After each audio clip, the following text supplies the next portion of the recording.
हे प्रत्येक मी नवीन काहीतरी करायला गेली की त्याच्या ह्याच्या खाली असतं की दीदी अनोइंग गर्लफ्रेंड कधी येणार आहे, तू आणि श्रुतिक तुमचं मग काही भांडण झालंय का. मला असं वाटतं माझा फॉर्म थोडा पडत चाललाय, माझी बॅटिंग चालत नाहीये वगैरे. ती आली आणि ती बोलली अगं तुला माहिती आहे का ती 2 मुलं आता तुझ्या बाजूने गेली. म्हटलं हा मग. अगं ती चर्चा करत होते की ही सोनाली नाही रे, सोनाली वेगळी दिसते, ही मुलगी खूप छान दिसतेय. तर माझं झालं अरे असं.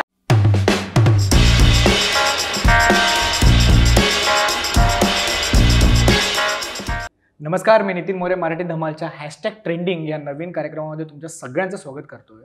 मित्रांनो, आजच्या घडीला इंस्टाग्राम असू दे, यूट्यूब असू दे किंवा अजून कोणती सोशल मीडिया, या सोशल मीडिया साईटमुळे ना प्रत्येक माणूस हा खूप चांगल्या पद्धतीने आपल्या समोर आला आहे.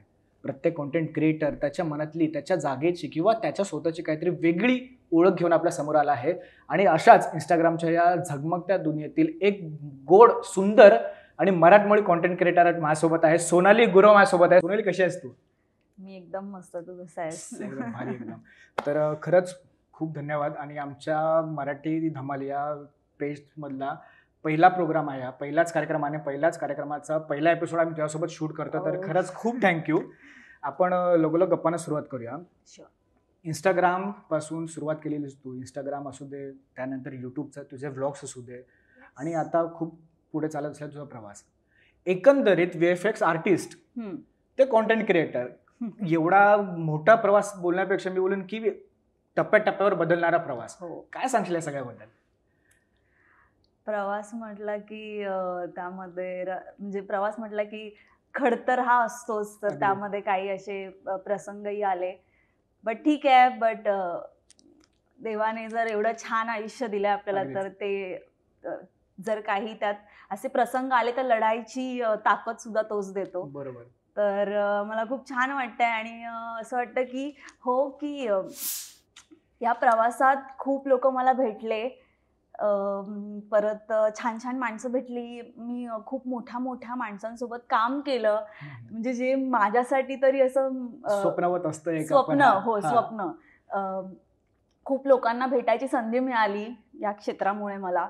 म्हणजे मी ज्यांना इन्स्पिरेशन मानते त्या लोकांना मला भेटायची संधी मिळाली. त्यामुळे मी स्वतःला खूप ब्लेस समजते की खूप लहान वयात मला खूप काही करून दाखवायचं, म्हणजे माझ्या घरच्यांना सुद्धा प्राऊड फील करायची मला संधी मिळाली, ते सुद्धा या क्षेत्रामुळे. त्यामुळे मी खूप खुश आहे हे जे काही चालू आहे. खरंच ना. मी पुढचा प्रश्न माझा हाच होता की जेव्हा आपण जे काम करत असतो, VFX आर्टिस्ट असू दे किंवा अजून कोणतं काम आपण करत असतो, त्यानंतर आपण क्रिएटर म्हणून समोर येतो, तेव्हा आपल्या घरच्यांची प्रतिक्रिया जी असते ती एकदमच डिफरंट असते की अरे हे काय, हे चालू होतं की चांगलं. काय होतं जेव्हा तू आईला किंवा तुझ्या वडिलांना सांगितलंस की हा मी या क्षेत्रामध्ये करिअर करायचा विचार चालू आहे माझा, किंवा त्यांनी तुझा पहिला व्हायरल झालेला व्हिडिओ मध्ये की अरे माझी मुलगी हे पण करते का, काय सांगशील त्याबद्दल? तेव्हाचा तुझा दिवस कसा होता आणि त्यांचं आत्ता तुला घेऊन मत कसं आहे? सुरुवातीला थोडं होतं, कारण ह्यामधनं पैसे नाही मिळायचे. तर मग ते जॉब वगैरे करून वगैरे सगळं हे म्हणजे त्यानंतर जॉब तर सुटलाच, कारण लॉकडाऊन लागलं, तर काहीच नव्हतं मधल्या काही वेळात. त्यानंतर 2021 मध्ये राईट, तेव्हा मग व्हिडिओजचं स्टार्ट केलं. सुरुवातीला फार कमी पैसे मिळायचे, पण आपल्या इंडियामध्ये VFXला असे पण जॉबवाल्यांना जेवढं पेमेंट असतं तेवढंच पेमेंट इकडेही मिळायचं. पण ते एका 30 सेकंड्सच्या व्हिडिओमध्ये आपल्याला मिळायचं. तर मग ते घरच्यांना हळूहळू कळायला लागलं की अरे नाही, जाऊ दे, आपली मुलगी काहीतरी चांगलं करतेय.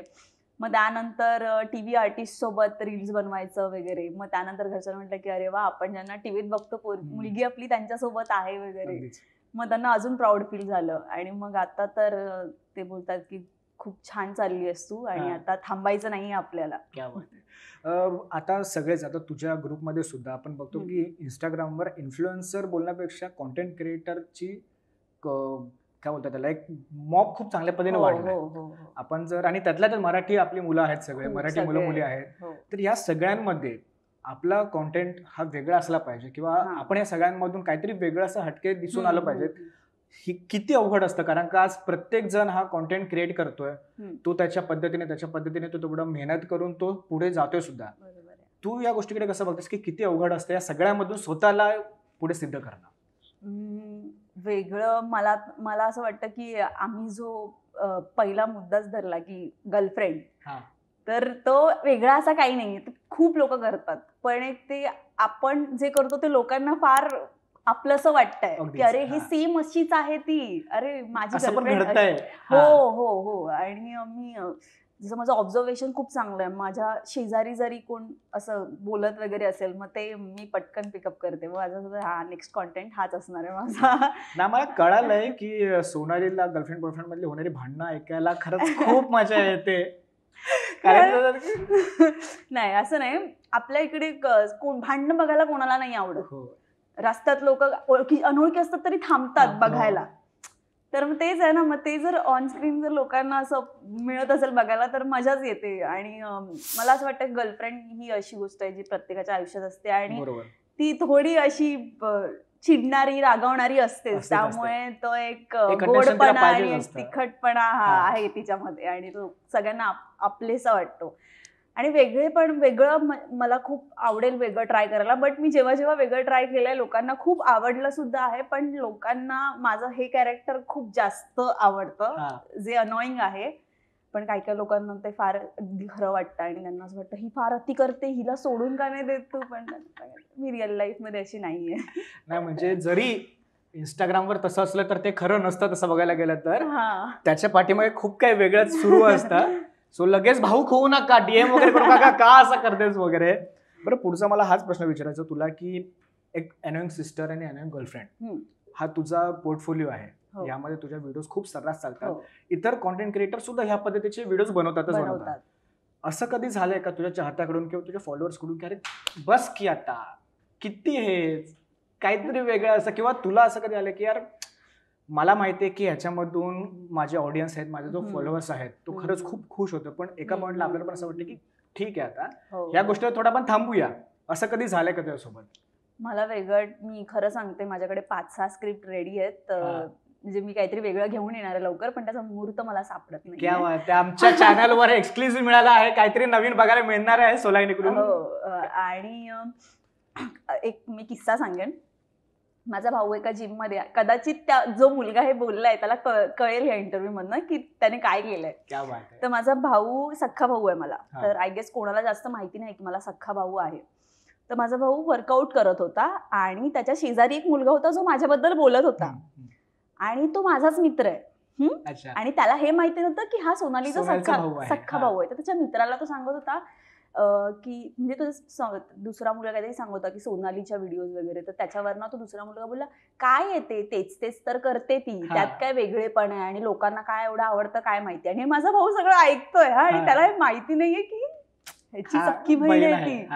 आणि मग त्याने ऐकलं माझा भाऊ मला नंतर मग त्यानंतर माझ्या भावाच्या मित्राची सडन रिॲक्शन ही होती की अरे मित्रा तू काय आहेस आयुष्यात, तू दुसऱ्यांना नावं ठेवण्यापेक्षा तू काहीतरी कर आणि त्यानंतर नावं ठेव ना. मग तो मुलगा बोलला की वॉज लाईक की तुला काय एवढं करायचं आहे, तुला काय एवढी पडली आहे वगैरे. मग त्यानंतर मग त्याच्या मित्राने माझ्या भावाला सांगितलं की जाऊ दे अरे नको काय बोलूस तू. मग माझ्या भावाने मला घरी येऊन सांगितलं की अगं असा एक मुलगा आहे आपल्या जिम मध्ये, तुझा मित्र आहे का तो. मग त्याने मला फोटो दाखवला, म्हटलं अरे हा माझा मित्रच आहे. तर तू असा बोलत होता, त्याला माहिती नाही कदाचित की तू माझी बहीण आहेस. म्हटलं अरे जाऊ दे बोलतात. मग मग त्याचा माझा मित्र त्याला असं बोलला. म्हटलं कशाला असं बोलायचं, राहू दे काय नाही शिल. पण त्यानंतर मलाही कधी कधी असं वाटतं की खूप तेच होत आहे किंवा नुसतं अनॉइंग गर्लफ्रेंडवरनं नाही तर आपल्याला वेगळ्या ह्याच्यावरनं आपण लोकांनी ओळखलं पाहिजे. पण तशी कामही येतात, पण कुठेतरी आळस आणि करायचा कंटाळा. तर शूट पण आता हल्ली माझा खूप आळस होत चालला आणि ते मला स्वतःला कळायला लागलंय की नाही आता आपल्याला थोडं काम केलं पाहिजे. पण आता सुचणंही बंद झालंय.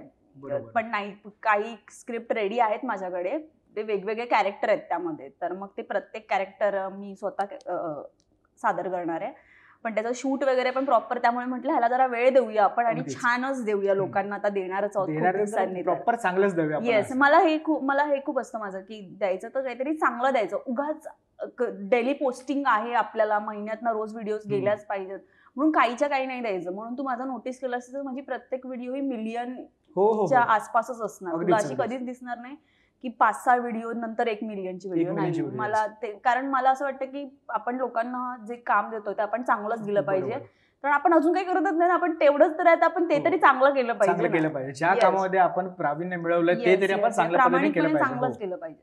तर हा तसं एक आहे. पण माझी ही तक्रार आहे की मी नवीन काहीतरी करायला जाते, लोकांना पटत नाही, मग लोक त्या जुन्या कॅरेक्टरला आठवतात की अरे हा हे पण छान आहे ताई, पण अनोइंग गर्लफ्रेंडची व्हिडिओ कधी येणार आहे? हे प्रत्येक मी नवीन काहीतरी करायला गेली की त्याच्या ह्याच्याखाली असतं की दीदी अनोइंग गर्लफ्रेंड कधी येणार आहे, तू आणि श्रुतिक तुमचं मग काही भांडण झालंय का, मग तुमचा ब्रेकअप झालाय का, हे ते. परत श्रुतिकने जर समजा दुसऱ्या नवीन मुलीसोबत कुठल्या गेलं तर तिथे तुला पहिल्या 5 कमेंटमध्ये एक कमेंट दिसणार की सोनालीच परफेक्ट आहे, तू असं नको करूस, आम्ही सोनालीला तुझी कंप्लेंट करू की तू दुसऱ्या मुलीसोबत. म्हणजे असं पण आपण बोलू शकतो की आपले ऑडियन्स आणि आपले फॉलोअर्स एवढा आपल्याला फॉलो करतात, तुम्हाला एवढं फॉलो करतात की त्यांना ती दुनिया तो 15 ते 20 सेकंदाचा तेवढा व्हिडिओ सुद्धा खरंच खूप खरा वाटतो.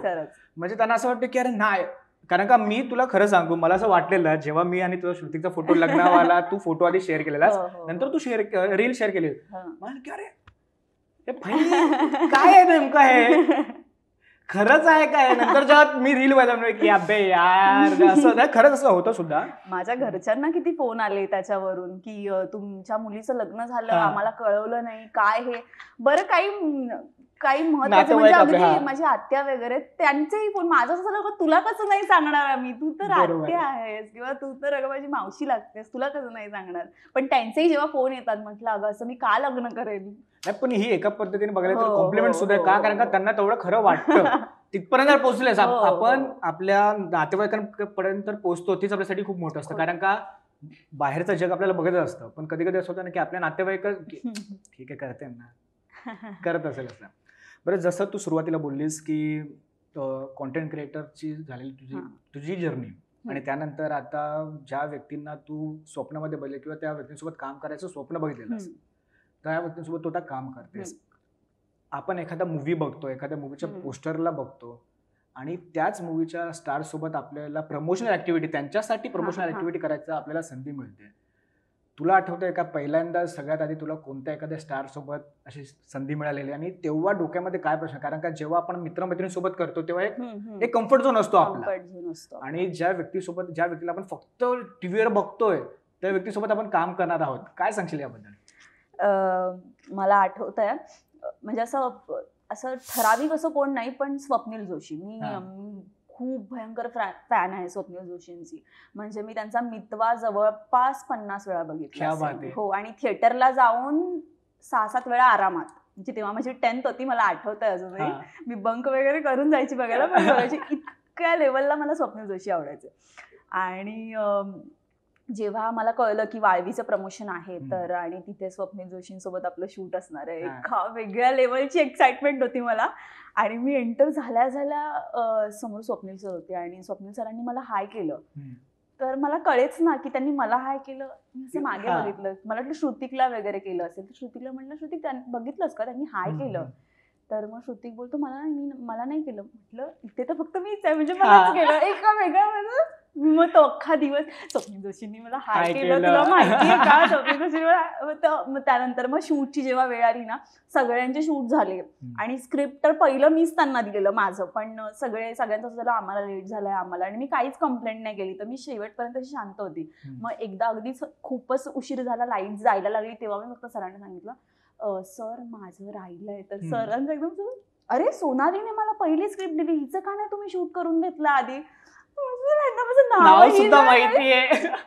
मग मला अजून एकदम एक्स्ट्रीम लेवलला मी, आणि त्यानंतर अजून आनंद म्हणजे मी उडीच मारली की त्यांनी मला फॉलो केलं. माझं असं झालं की हे म्हणजे ह्याच्यापेक्षा अजून मोठं का असू शकतं? आपण लहानपणापासून एखाद्या माणसाला बघतो, आपल्याला असं वाटतं की हा आपला फ्युचर पार्टनर ह्या मुलासारखा असावा, तर तो माणूस आपल्याला फॉलो करतो. म्हणजे मला तेव्हा असं वाटलं की आयुष्यात मी काहीतरी असेल की असा माणूस आपल्याला फॉलो करतो. आणि मग त्यानंतर मला खूप म्हणजे स्वप्नील जोशी हे, आणि तो खूप माणूस म्हणजे असं म्हणजे काय खूप ऍक्टर सोबत मी काम केलं, म्हणजे अगदी टीव्ही सिरियल वाल्या सुद्धा. पण ते कसं असतं ना की हा मी आता ऍक्टर आहे, तर त्या माणसामध्ये ते जरासही नाही, बिलकुल नाही. खूपच डाऊन टू अर्थ. आणि मला ऍक्टर म्हणून म्हणजे असं भेटल्यानंतर असा आवडलेला पहिला माणूस म्हणजे स्वप्नील जोशी. सोनाली, एवढा सगळा प्रवास अजून सुद्धा तुझा प्रवास खूप चालणार आहे. मला खरंच आवडेल तुला अजून मोठं होताना बघताना. प्रत्येक या खडतर प्रवासामध्ये कधी ना कधी ती अशी अपयशाची पायरी आपल्या परीने चढली जाते, किंवा या सगळ्या प्रवासामध्ये अपयशाचा एक खड्डा आपल्या समोर येतोच आणि नकळत का होईना आपण त्या खड्ड्यामध्ये पडतो. आज जी व्यक्ती इंस्टाग्राम इन्फ्लुएन्सर होऊ इच्छितात किंवा जे आता त्यांची जर्नी सुरू आहे, त्यांना काय सांगशील की त्यांनी या अपयशाकडे कशा पद्धतीने बघावं आणि तू स्वतः जेव्हा तू सुद्धा या फेजमधून गेली असेल तर या फेजमधून तू स्वतःला कसं बाहेर काढला? टचवूड मला तर म्हणजे ह्या ह्याच्यामध्ये असं कधी डाऊनफॉल आला नाहीये. आला तर एकदा एक प्रसंग घडला, त्यामुळे हेटर्स किती आहेत आणि लोक म्हणजे खूप जास्त बोलतात, पण या बाबतीत आहे ना एक कुटुंबाचा आपल्याला पाठिंबा असणं खूप गरजेचं आहे. जे मी खूप ब्लेस्ड समजते स्वतःला की मला कुटुंबाचा पाठिंबा खूप चांगला मिळाला. माझे आई वडील वगैरे यांना माझ्यावर प्रचंड विश्वास आहे की मी जे काही करते ते प्रामाणिकपणे करते आणि देवही प्रामाणिकपणे काम करणाऱ्याला संधी देतोच. तर मग आणि मला ती मिळाली आणि माझं कुठेही असं नाही झालं की माझे जे रिअल फॅन्स होते, मला किती जण भेटल्यावर हे म्हणतात की अगं तुझा फॅन बेस इतका, म्हणजे आम्ही असं बघितलंच नाही कुठे की इतका प्रचंड लेवलला तुला लोक प्रेम करतात की त्यांना सांगता येत नव्हतं. बोलतात इतके फोन वगैरे करून आम्हाला सांगतात की नाही सोनाली सोबत आम्ही आहोत, तिच्यासोबत, तिला अजिबात टेन्शन घ्यायला सांगू नको, ती माणूस म्हणून खूप चांगली आहे, आम्हाला खूप चांगलं माहिती आहे वगैरे. मग तेव्हा असं वाटतं की आपण आयुष्यात खरंच काहीतरी केलंय की एवढी छान माणसं आपल्याला भेटली आहेत आयुष्यात. आणि ज्यांच्या आयुष्यात असं म्हणजे मी खूप जणांना असं बघते जे क्रिएटर्स आहेत की खूप स्ट्रगल करतात, रोज पोस्टिंग असतं बट फॉलोअर्स नाही तेवढे हे होत. मला खरंच त्यांच्यासाठी फार वाईट वाटतं, कारण ते खूप मेहनत घेतात डेली पोस्टिंग आणि लोकांना एंटरटेन करायचा प्रयत्न. येस, पण त्यांना तेवढं हे मिळत नाही. आता ते प्रत्येकाच्या ह्याच्यात आपण प्रत्येकाचा फॉलोअर बेस आणि प्रत्येकाचा फॅन फॉलोअर हे पूर्णपणे वेगवेगळं असतात. तर आपण जाऊ दे म्हणून पुढे जायचं, बट नेव्हर गिव्ह अप वाला हे खूप क्रिएटर्समध्ये तर खूप जास्त मी बघितलंय. माझेच काही मित्र आहेत, पण हे एक असणं फार गरजेचं आहे प्रत्येक क्रिएटरमध्ये. जर आपण अरे हे चालतच नाहीये म्हणून जर सोडून दिलं, माहिती नाही कुठल्या ह्याला कधी वेळ येईल आणि आपण कधी मोठे होऊ. कारण मला कसं, मी सुरुवातीला आम्ही जेव्हा पहिल्या 4-5 व्हिडिओ केलेल्या, जी श्रुतिक सोबतही नव्हती, साईल वगैरे, आम्ही असेच मॉलमध्ये वगैरे फिरायला जायचो. मग रॅन्डमली माझं अनॉइंग गर्लफ्रेंडचं जे कॅरेक्टर दाखवलं आहे, पण ती जरा जास्त टॉक्सिक आहे. मी टॉक्सिक नाहीये, बट मी अशी पटकळ आहे. मी जे काय पटकन बोलून जाते. व्हेरी गुड थिंग, जे खरंच खूप चांगलं आहे की नाही मनामध्ये तर ना बाबा. पण फटकळपणा म्हणजे अगदी असंच नाही की समोरच्याला फटकळपणा म्हणजे स्पष्ट बोलणं आणि फटकळपणात पूर्णपणे फरक आहे.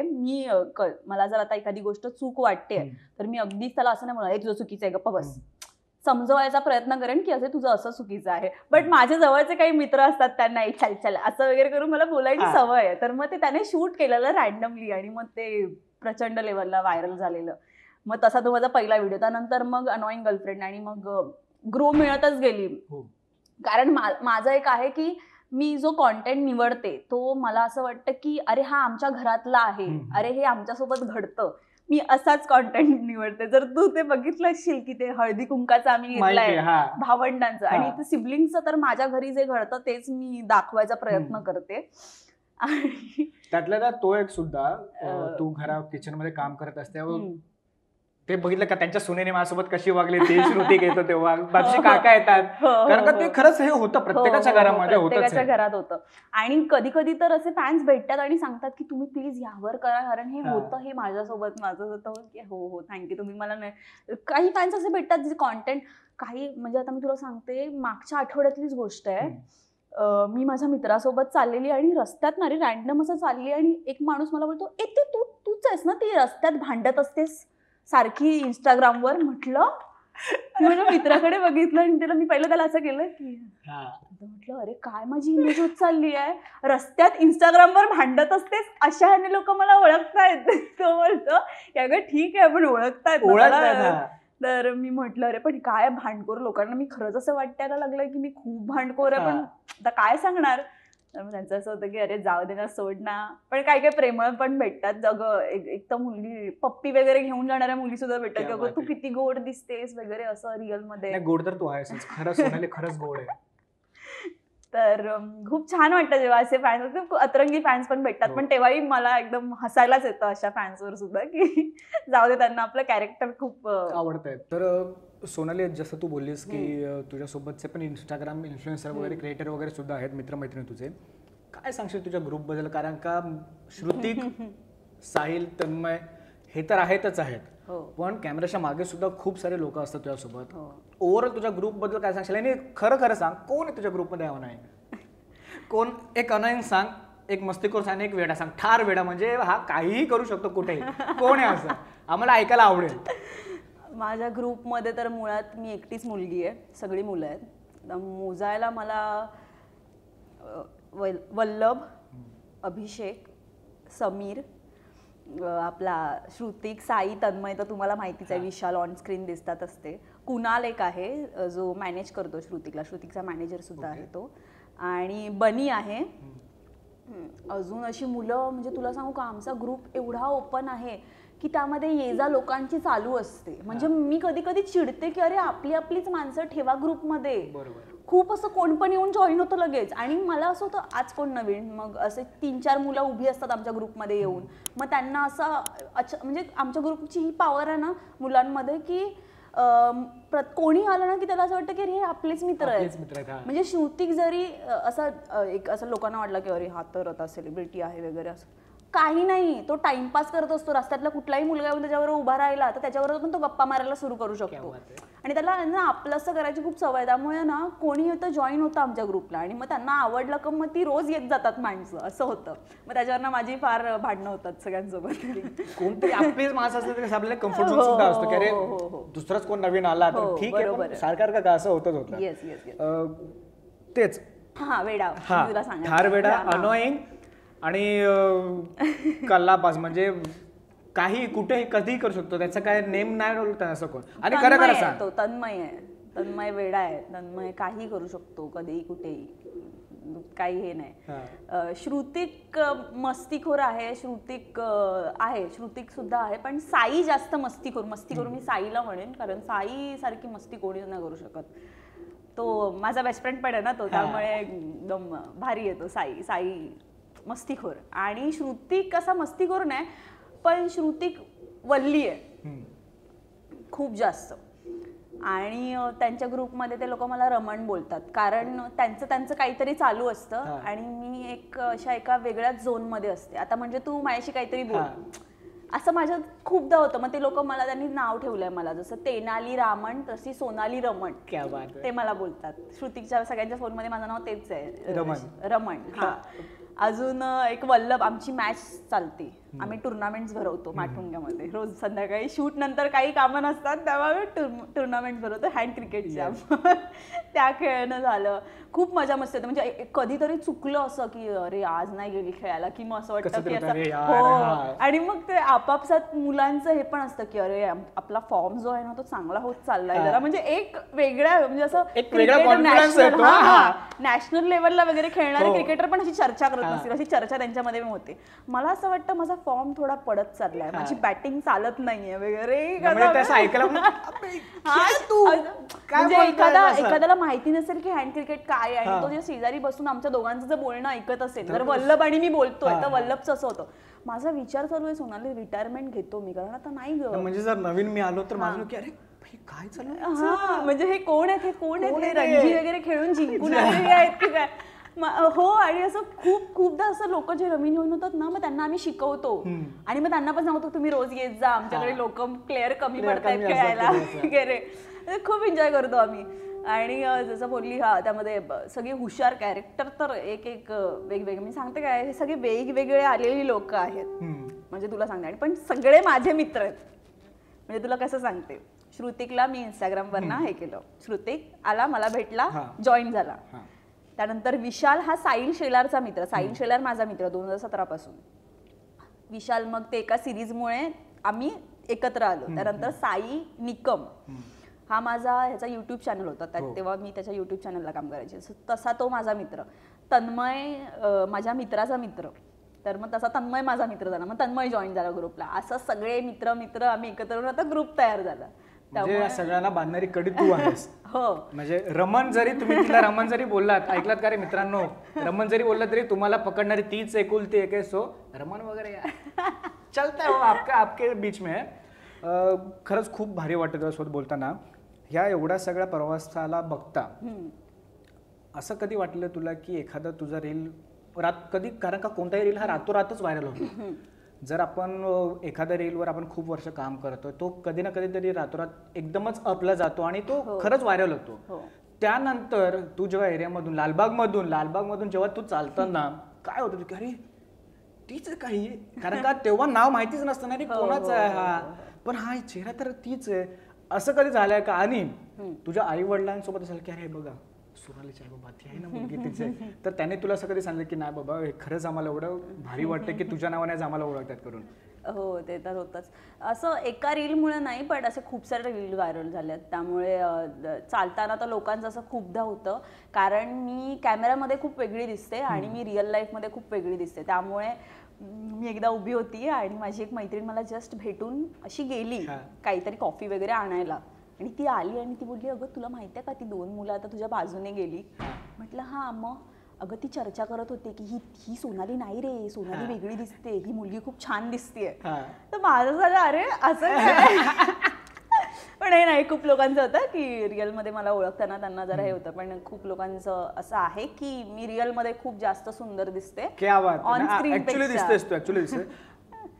आय कमिट की खरंच ती खूप गोड आणि सुंदर दिसते करून. असं ह्या सगळ्या प्रवासामध्ये फॅन्सकडून वेगवेगळ्या प्रतिक्रिया येतच असतात.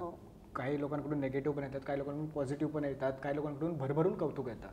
तर या सगळ्यामध्ये तुझी धमाल आणि कमाल कमेंट कोणती, किंवा नाही असं तुला वाचून ठेवलं काय किती भारी आहे, आणि अशी अतरंगी पण कोणती की अरे कसं म्हणजे सुचू शकतं, असं काय सांगशील याबद्दल?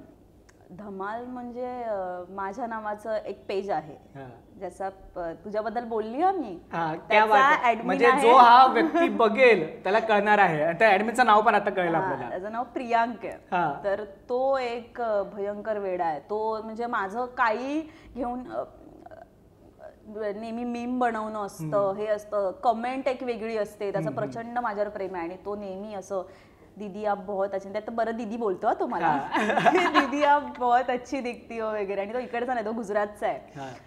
तर असं त्याचे एक वेगवेगळ्या कमेंट्स असतातच माझ्या ह्याला. त्यामुळे तो एक माझा भन्नाट फॅनमध्ये जर मला सांगता येईल तर तो प्रियांक एक आहे. आणि भरपूर अशी मुलं आहेत जी रोज त्यांचं काही ना काही मेन्शन असतातच मला, की माझा एखादा फोटो टाकून मग त्याच्या बॅकग्राऊंडला गाणं वगैरे.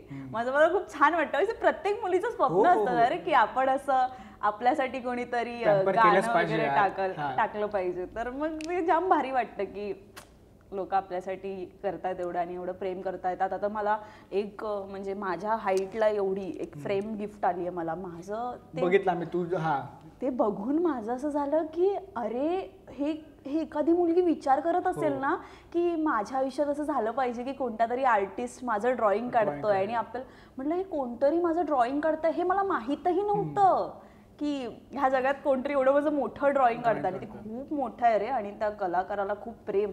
ते अचानक मला रात्री फोन आला की माझ्या मैत्रिणीचा की अगं असं असं त्याने काढलंय. तर मला असं युजली येतात गिफ्ट खूप जास्त येतात.